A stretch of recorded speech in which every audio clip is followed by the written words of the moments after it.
Welcome to Freedom Friday at the River. I'm Lisa. I don't have a guest with me today, but I do have a testimony. I was unable to get the man to come in to tell it, so I'm going to tell it for him. I said that this is the first story time I think we've done, and we may do more of it because a lot of times when people get set free, it can be a private matter, and so I will just retell the story anonymously. I'm so excited about this one because the joy on his face was so real as he told me how God had set him free.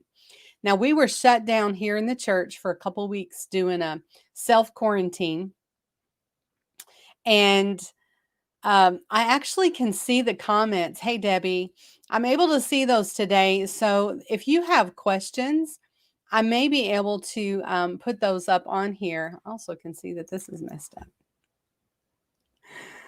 So welcome. Okay. Now here's the story. I said there are five words that the Lord gave to this man that completely set him free. So I'm going to tell you the story of how that happened. Okay. During this shutdown time of quarantine, he began to come underneath of a terrible assault of the mind. He said that thoughts tormented him, things that he, as a godly man, did not want to do.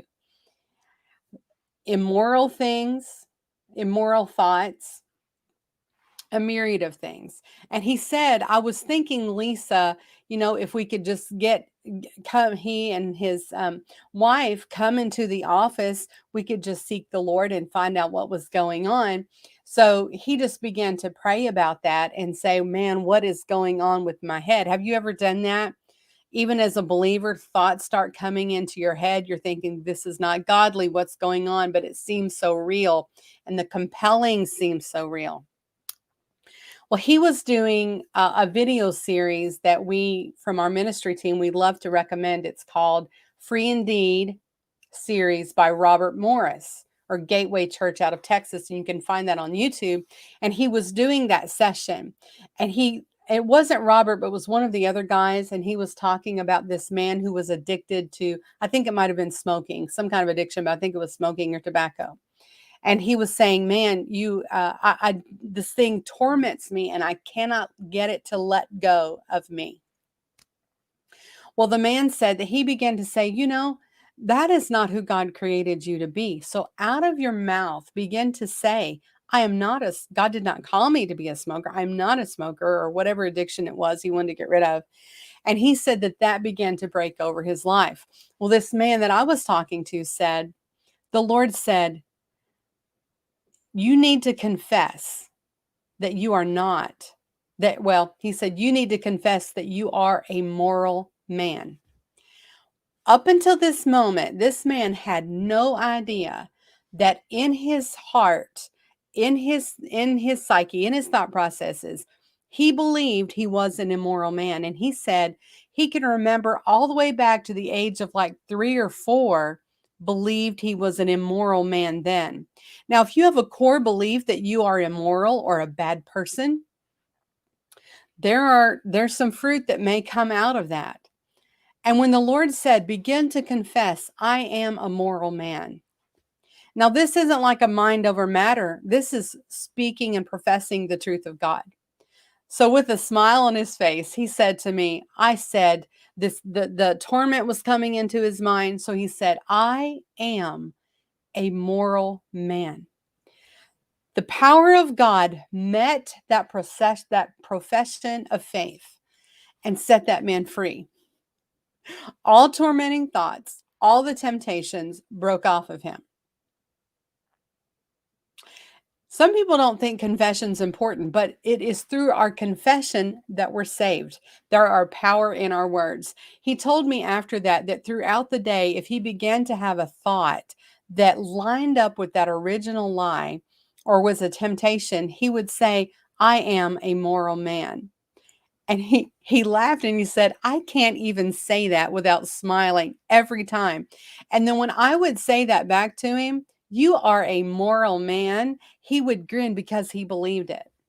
Now, one of the reasons I wanted to tell this story to you is because there may be lies that you or I believe that we're not aware of. He didn't realize that. I mean, he's a godly man, loves his family, an awesome man. Yet in his core belief system was he was immoral, and because he believed that lie that the enemy had sown when he was 3 or 4 years old, the enemy was able to come and attach himself to that. I always say that if you've got unfinished business, that you are a sticky place. When the enemy comes, it can make it stick.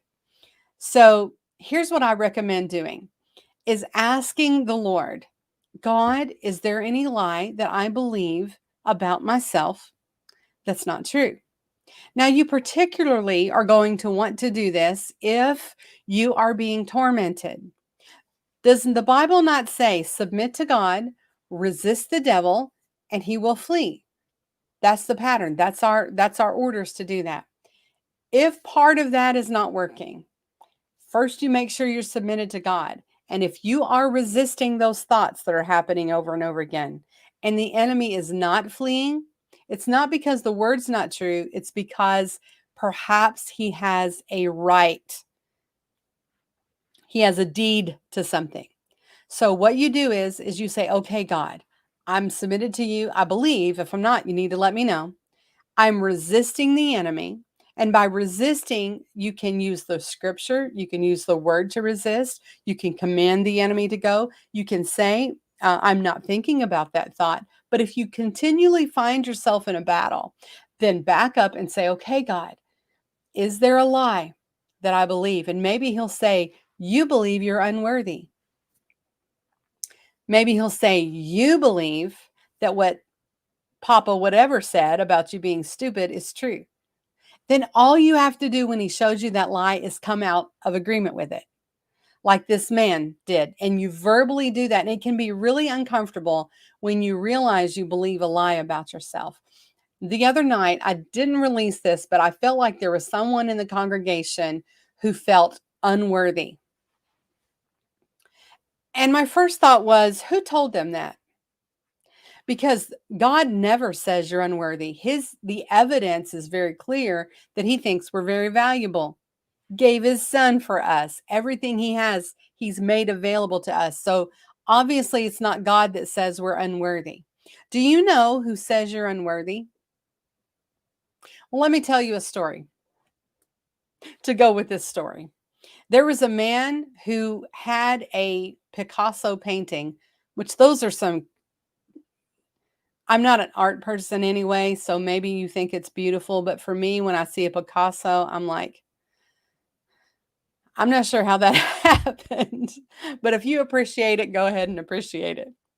But he liked art just fine, but he saw the value in Picasso like I would. And one day he had a yard sale, and so he sells this art for the same price about what the frame is worth, 5 or 10 bucks. Someone picks up that painting because they know the value of it, and now they have the ability to pay off all of their debt, all of their bills. They can either keep this painting because they find value, or they can sell it and pay everything off and have money left over. Well, let me tell you, who told you that you are unworthy? Do you know that it's Satan? And he is a horrible gauge person.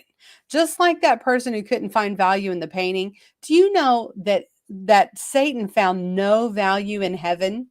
He traded heaven for this garbage that he is now.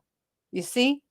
He found no value in the Father. He found no value in his position. He found no value in heaven. He traded it. The same one that traded heaven for this terrible position that he is in now is the one who tells you that you're unworthy. And unfortunately, we will listen to that crazy voice who's trying to sell you an expensive painting for $5. I mean, that's what he's doing. And oftentimes we'll take it. So what we need to do is align ourselves with truth. Now, it's not only lies that will keep the torment coming. If you've watched any of these Freedom Fridays, you also can notice that unforgiveness can be a trap door where the enemy can stick. Unrepentance. So you just gauge if you're being tormented in the mind, check that. A friend of mine said to me this week, she said, Lisa, I hate to confess this, but I am being tormented. Now, listen, don't tell me that during COVID people aren't being tormented, because they are. And if they're not tormented with offense, maybe fear, maybe loneliness, all kinds of things. Well, as Christians, we can resist those things and they can go. But if they're not going, we need to check why. And this woman did that. I think she said for 2 or 3 days, I have been under assault. And she said, I just want to uncover something. Lisa, when you posted so and such, it offended me horribly. And this didn't offend me that she said that, because what I knew is she's exposing the darkness. She said it offended me, it hurt my feelings, and I let her know, I thought I was just saying, yay, go, go, go. But there was a twisting that occurred. You know what she told me later? She said, once I exposed it, it all left. The torment of the mind left. Now, I'm going to finish this with telling you, get whatever's in the darkness into the light. This man that I just told you the story about, that what was in the hidden, the thought that he actually believed he was an immoral man, got put into the light. When he confessed the truth came into the light, smashed that down and exposed it. You know what revival is all about? It's exposing darkness and allowing the truth and the light of the word to come in. Okay, so this has been a short Freedom Friday, but I hope you're encouraged. I hope that you will take a look at any area where you may be struggling and say, okay, God, this is not my inheritance. Show me what it is, because I am a worthy person. You said I am, and that's what I am. I am what you said I am. So ask God not just what lies you believe, but ask him what the truth is, and then speak that truth.